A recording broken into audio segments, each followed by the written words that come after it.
ngurus lahan nyemprot ya. Ginilah kalian besok kalau misalkan sudah lulus dari kampus calon penerima beasiswa sawit ya, kalau kalian udah lulus jangan malas untuk ngurus lahan sendiri, apalagi itu lahan orang tua kalian ya. Itulah tujuan dari diadakannya beasiswa ini BPDPKS, untuk meningkatkan, mengembangkan perkebunan kelapa sawit yang ada di daerah kalian masing-masing, masyarakat ya, khususnya orang tua kalian sendiri ya. Syukur-syukur kalian udah punya lahan sawit sendiri kan.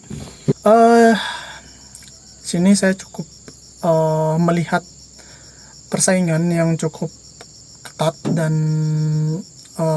kompetisi untuk mendapatkan beasiswa sawit di tahun 2025 ini itu udah cukup berat untuk persaingannya, melihat dari banyaknya kuota, banyaknya kampus dan lembaga pendidikan yang akan menerima peserta beasiswa sawit tahun 2025 ini. Ada 43 kampus kalau nggak salah.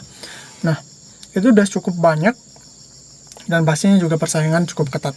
Oke, untuk tahun ini saya akui untuk para peserta itu udah sangat terbantu, cukup terbantu, karena di tahun ini saya rasa sudah banyak konten-konten dari TikTok men-share edukasi pengalamannya dan juga tips and tricks cara untuk menjawab soal, kemudian bagaimana cara menjawab pertanyaan wawancara, tips and triknya agar tidak grogi, dan apa saja soal pertanyaan-pertanyaan yang akan dilontarkan oleh asesor. Itu udah cukup banyak. Saya rasa udah sangat terbantu untuk para peserta untuk bisa belajar dan mempersiapkan tes sematang mungkin. Oke, jadi pesan saya di sini buat teman-teman, nggak usah malu ke kebun. Bukan itu ya. Maksudnya ya ngapain malu ke kebun kan? Ini kan juga kebun dari punya orang tua ya, punya orang tua pastinya. Ya maksudnya kalau teman-teman udah lulus nanti misalkan atau lagi libur ya, janganlah malu-malu untuk mengurus lahan yang ada di rumah itu. Nah ya, di sini juga saya mungkin banyak yang bertanya, kapan buka kelas bang untuk beasiswa sawit ini ya. Mungkin baru inilah free-nya, soalnya sebelumnya saya ngurus TA kan, tugas akhir udah selesai, udah sidang, udah beres, ini tinggal nunggu wisuda. Sekarang juga kemarin sudah mulailah rencana emang mau buka kelas. Kalau teman-teman yang mau belajar ya boleh. Saya dulu lulus 2 kali di tahun 2020, itu lulus di D1 AKP Stiper, kemudian sekarang lanjut lagi di tahun 2021 di D4 Politeknik LPP Yogyakarta, D4 Pengelolaan Perkebunan, itu jurusannya.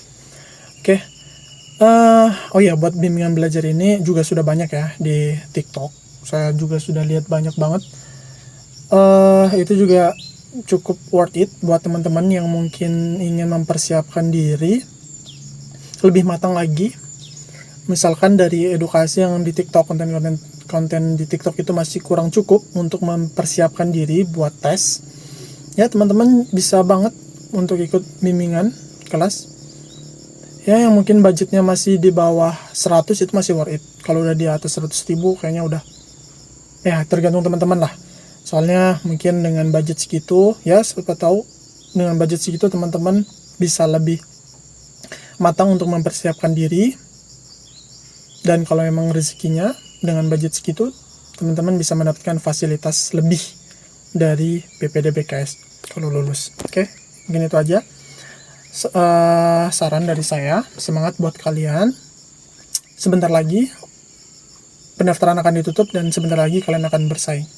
Semangat.